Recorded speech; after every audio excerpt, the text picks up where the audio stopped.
जय माता दी। जैसे हम भी भगवान भक्तों की परीक्षा क्यों लेते हैं, या कोई भी हो, या माँ हो, या माँ काली हो, या माँ दुर्गा हो, या भोले बाबा हो, या हनुमान जी हो, बालाजी महाराज।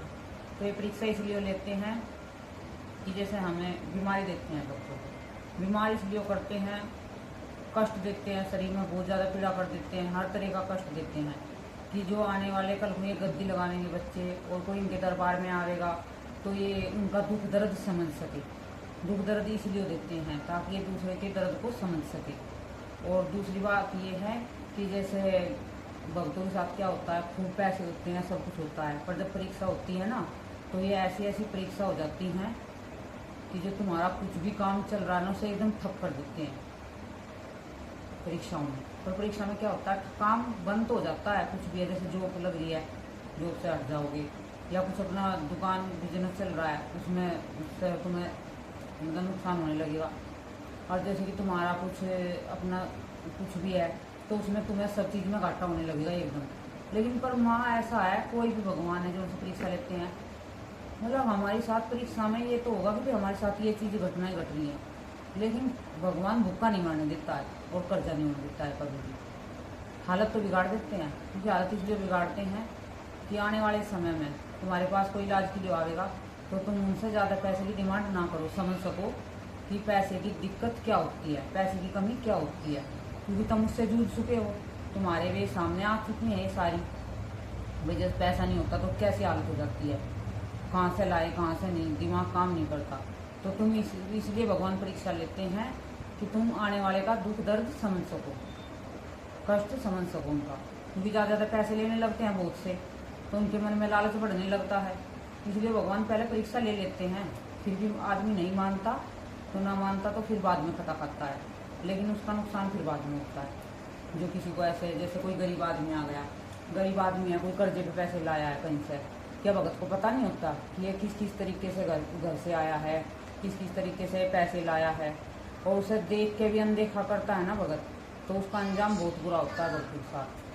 और परीक्षाएं होती हैं, दुख दर्द बता दिया तुम्हें। और जैसे पैसे की तंगी होती है परीक्षाओं में, क्या होता है, जैसे तुम्हारे कोई अपने पास बैठते हैं, उठते हैं, पड़ोस के हैं, या कोई तुम्हारे रिश्तेदार हैं, या कोई तुम्हारे अपने ही हैं, तो भगवान क्या करते हैं, उनका चेहरा तुम्हारे सामने लाने लगते हैं धीरे धीरे धीरे धीरे।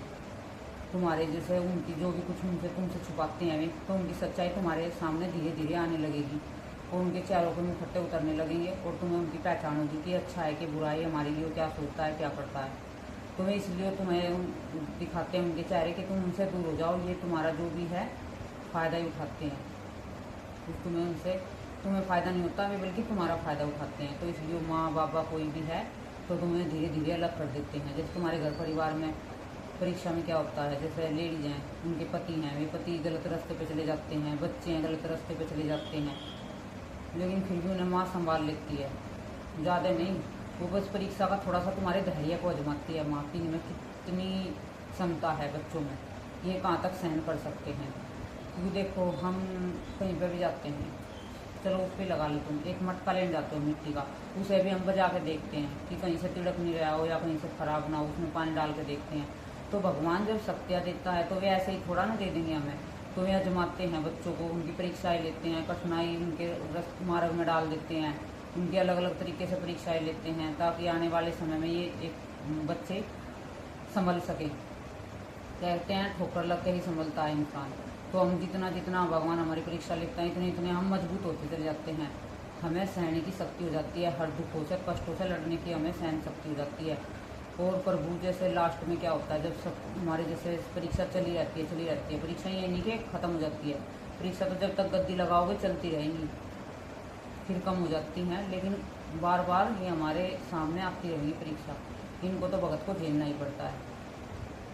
ऐसे ही परीक्षा होती रहेंगी। लास्ट में क्या होगा, जैसे परीक्षा चल रही है तुम्हारी, तो इतनी बुरी हालत हो जाएगी, तुम्हारा इतना मतलब मनोबल टूट जाएगा कि तुम सोचोगे अरे यार क्या है, भक्ति में क्या रखा है, हम तो परेशान हो गए, क्यों ना मर जाएं, क्यों ना यूँ कर ले वो कर ले।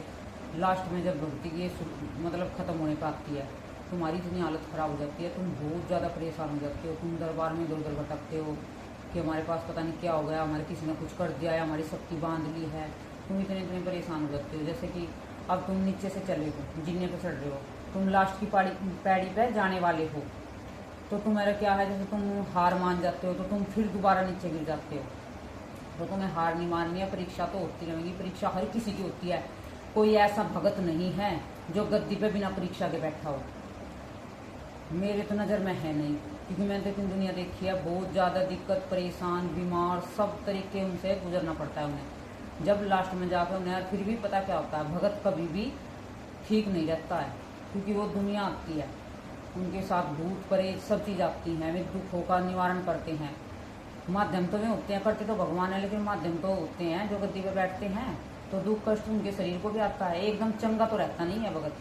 भगतों के शरीर में कुछ ना कुछ दिक्कत बनी रहती है, एकदम बिल्कुल ठीक नहीं रहेगा भगत। और तुम्हारा क्या, जैसे बहुत से बच्चे कहते हैं कि हम इतने दिन हो गए हैं पूजा पाठ करते, हमें कुछ फल नहीं मिला है, हमारे कुछ भी सामने नहीं आ रहा है, हम हार चुके हैं, थक चुके हैं, हमारा तो मरने को मन करता है, हम क्या करें, हमें कोई रास्ता दिखाई नहीं दे रहा।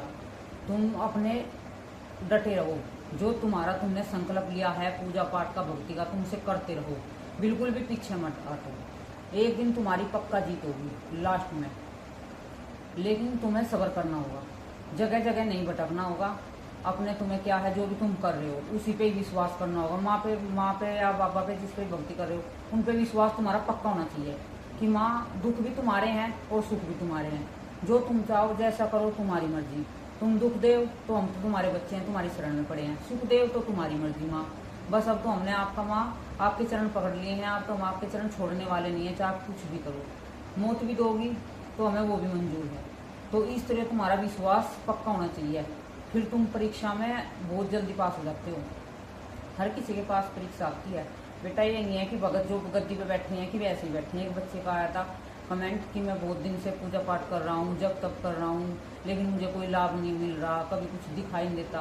बेटा पूजा जब तप पाठ जो भी तुम करते हो ना, उनके साथ तुम्हारा विश्वास भाव होना जरूरी होता है, क्योंकि तुम पूजा पाठ कर रहे हो, इतने बड़े इतने सारे भोग लगा रहे हो, और तुम्हारा भाव है नहीं।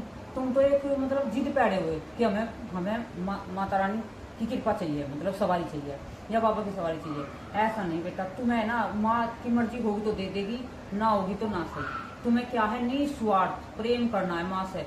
मैं कहती हूँ तुम मिश्री के दाने भी लगाओगे ना तो माँ उससे भी प्रसन्न है, बाबा बालाजी महाराज। ये नहीं होता कि ऐसा कुछ चढ़ाओ, ऐसा वो चढ़ाओ, क्योंकि मैं जब भक्ति करती थी मुझे पता भी नहीं था ना, मेरी कोई इच्छा थी कि माँ मेरे पे कृपा करे या बाबा मेरे पे कृपा करे। हम तो ये जो होते हैं ना, ये सदाबहार के फूल, इसे चढ़ाते थे रोज 11 दिन की जब साधना कर रहे थे, कुछ नहीं फूल इधर मिले नहीं थे तो ये फूल चढ़ा देते, और मिश्री के दाने लगाते थे, एक चाय का वो, बस इससे ही माँ प्रसन्न हो गई थी, इससे ही बाबा प्रसन्न हो गए थे। क्योंकि मैंने देखा है, दुनिया कहती है कि हम इतना इतना भोग लगाते हैं, इतना इतना कुछ करते हैं, फिर भी माँ हमारी सुनती नहीं है। अरे भाई, भगवान भाव के भूखे हैं, खरे भोग के भूखे नहीं है, वे तो खुद हमें देने वाले हैं, हम उन्हें क्या दे सकते हैं। हम तो उनके चरणों की धूल हैं। और बहुत से हैं जैसे क्या करते हैं, गद्दी लगाने लगते हैं, तो वे क्या समझते हैं, भाई चलो माँ की कृपा हो रही है, बाबा कृपा, वे खुद को ही भगवान समझने लगते हैं कि मैं ही माँ काली हूँ, मैं ही सब चीज़ हूँ। तो वे दूसरों को तो बिल्कुल कुछ समझते नहीं है, इतना अहंकार, इतना घमंड आ जाता है उनमें। देखो हम होते हैं, हम पे कृपा होती है, हम सब हैं जितने भी हैं इस दुनिया में, तो भगवान की कृपा होती है। हमें क्या है, हमें अपने आप को भगवान नहीं समझना, भगवान तो भगवान ही रहेंगे। हमें बस ये है कि हम तो प्रभु के चरणों की धूल है, माँ के चरणों की धूल है, माँ के छोटे से सेवक हैं, बस इतना हमें समझना है। भाई आने जाने वाले हैं प्रभु, हम तो माध्यम है, करने वाले आपको। हमें ऐसे प्रार्थना करनी है भगवान से, ये नहीं कि भाई हम ही भगवान हैं, भगवान मत बनो, भगवान तो भगवान ही रहते हैं, हम तो इंसान हैं, इंसान को भगवान ना बनाओ। बस तुम्हारे भाव हैं, तुम जैसे तुम भाव रखोगे ऐसे तुम्हें कृपा मिलेगी। जैसे बहुत से बच्चे हैं पैरों में पड़ते हैं, भी कुछ भी करते हैं, बहुत से कहते हैं कि ये पैरों में क्यों पड़ते हैं, भी उनका भाव है, वे इस नज़र से देख रहे हैं, क्योंकि अंश तो आया हुआ है। जब गद्दी पे बैठते हैं जब, तो थोड़ा सा भगवान की कृपा उन पर चली होती है, तो वे समझ लो भगवान के चरणों के दास हैं। तो कहते हैं नहीं कि हमारा माँ से प्रार्थना नहीं करते हैं, एक भजन नहीं है कि उसमें कहते हैं माँ हमें अपने दासों के दास बना लो। तो तुम माँ के दासों के दास भी बन जाओगे ना, तो तुम्हें भी इतनी कृपा मिलेगी। जैसे कोई गद्दी चौकी लगाता है ना, वहाँ की तुम सेवा करते हो, जितना उनको फल मिलता है ना गद्दी लगाने वाले को, इतना ही फल तुम्हें मिलेगा सेवा करने वाले को। और देखो परीक्षाएं आती हैं, आती रहती हैं, ये तो चलती रहेंगी भक्तों के साथ। परीक्षा हम सबकी होती है, ऐसा कोई नहीं है बिना परीक्षा के गद्दी पे बैठता है। और परीक्षाएं बहुत बड़ी बड़ी होती हैं पहले, अब तो कलयुग है, अब तो इतनी परीक्षा होती नहीं है। पहले पहले तो इतनी परीक्षा होती थी, बहुत बड़ी बड़ी परीक्षा होती थी। अब तो कुछ भी परीक्षा नहीं है कलयुग में। तो अब तो छोटी सी चीज, थोड़ी बहुत परीक्षा लेते हैं। ये छोटी परीक्षाएं, ये बड़ी नहीं है, लेकिन हमें बड़ी लगती हैं। देखो परीक्षा आती है, घबराना नहीं है। अपने जो भी तुम पूजा पाठ जो भी कर रहे हो, ये छोड़ना नहीं है। बहुत से क्या करते हैं, कुछ नहीं मिला भाई, भगवान के दर्शन नहीं हुए, हमें कोई कृपा नहीं हुई, तो घर से उठाते हैं सारी तस्वीर बांध के और जल में सिला देते हैं। बहुत से करते हैं इस काम को, मैंने देखा है ना, ऐसे बहुत से आए हैं कि मेरी तो भगवान ने सुनी नहीं, मैंने तो इतने दिन सेवा करी, अब तो मैं घर में जोत नहीं करूंगा, बत्ती नहीं करूंगा, अब तो मैं जब तक नहीं करूंगा, अब तो मैं भोग नहीं लगाऊंगा, और घर से उठाई और पानी में सिला के आ गए। ऐसा नहीं करना। देखो तुम्हारे माँ बाप हैं, तुम्हें हिस्सा नहीं देंगे, मैं कभी किसी बाहर बेच के खा जाऊंगे, तो तुम्हें उनकी भी सेवा करनी होगी ना। तो उनकी भी करते हो ना तुम, अपने माँ बाप की भी। तो भगवान की भी ऐसी सेवा करेगा निस्वार्थ, कि हमारे माँ बाप ही हैं, इनकी हमें सेवा करनी है, कुछ दो या ना दो इनकी मर्जी है, इनके चरणों में पड़े रहना है। तो उद्धार जब ही होगा, जब ही सफलता मिलेगी। देखो धैर्य नहीं खोना है अपना। माँ हर तरीके से परीक्षा में आजमाती है बच्चों को, और जब तक अपने बच्चे परीक्षा में पास नहीं हो जाते हैं, जब तक माँ परीक्षाएं लेती रहती है। परीक्षा भी तो उन्हीं की लेगी ना जो पेपर देंगे। जो स्कूल में नहीं जाते उनके पेपर ही नहीं होते हैं। तो जो गद्दी पे बैठेंगे, भक्ति करेंगे, तो परीक्षा तो उन्हीं की होगी। जो वैसे कैसे घूम रहे हैं, उनकी परीक्षा थोड़ा ले रही है कोई भी। तो घबराना नहीं है, धैर्य रखना है, और माँ पे विश्वास करना है, बाबा पे विश्वास करना है। और जय माता की, जय श्री राम।